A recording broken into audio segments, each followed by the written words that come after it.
The Mermaid Mole by Unknown. From Adventures into the Unknown, number 2, December 1948. The Mark of Revenge. Tom Jensen might have been good-looking, except for the strange and disfiguring birthmark which crossed his right cheek.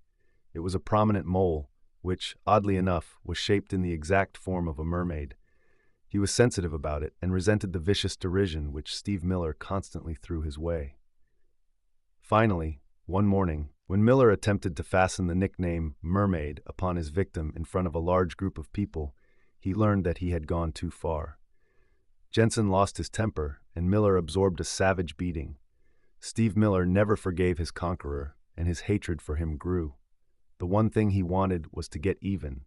He hit on a scheme to bring him his revenge and a goodly sum of money. It required stealing Jensen's elaborately initialed hunting knife, which he managed.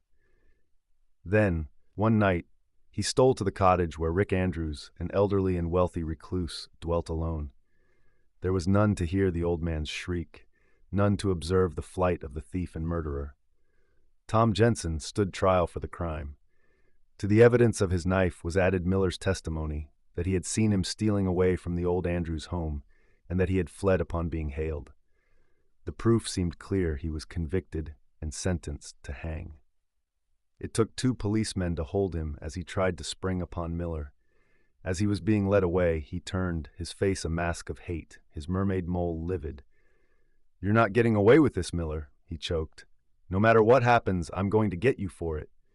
Jensen's execution was a month off. For Miller, this spelled 30 days of sheer terror. True, his enemy was a condemned prisoner, but a man moved by a giant hatred.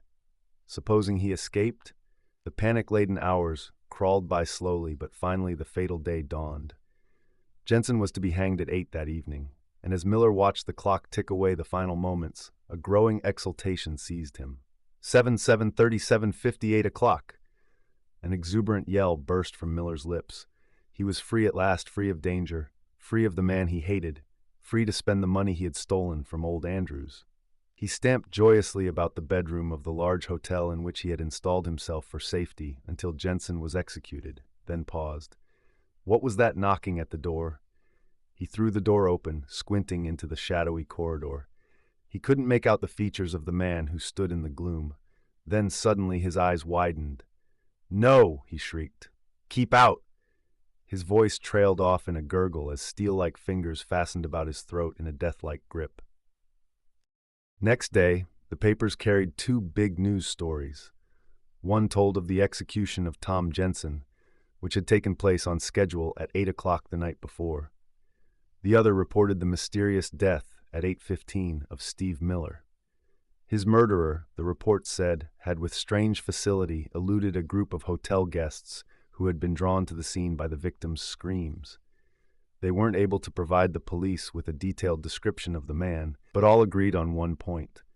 There was something strange about him, a strange and disfiguring birthmark which crossed his right cheek. The light had fallen upon it as he fled. It was a prominent mole, shaped in the form of a mermaid. The preceding thrilling story has presented for your enjoyment. This classic work is now in the public domain, making it freely available to be shared and appreciated by all. Some elements may appear outdated or insensitive by today's standards, but we present this work in its original form to preserve its historical context and literary significance. Sit back, relax, and indulge in this timeless tale. Please like, comment, subscribe, and share. Every bit helps this channel grow. Thank you.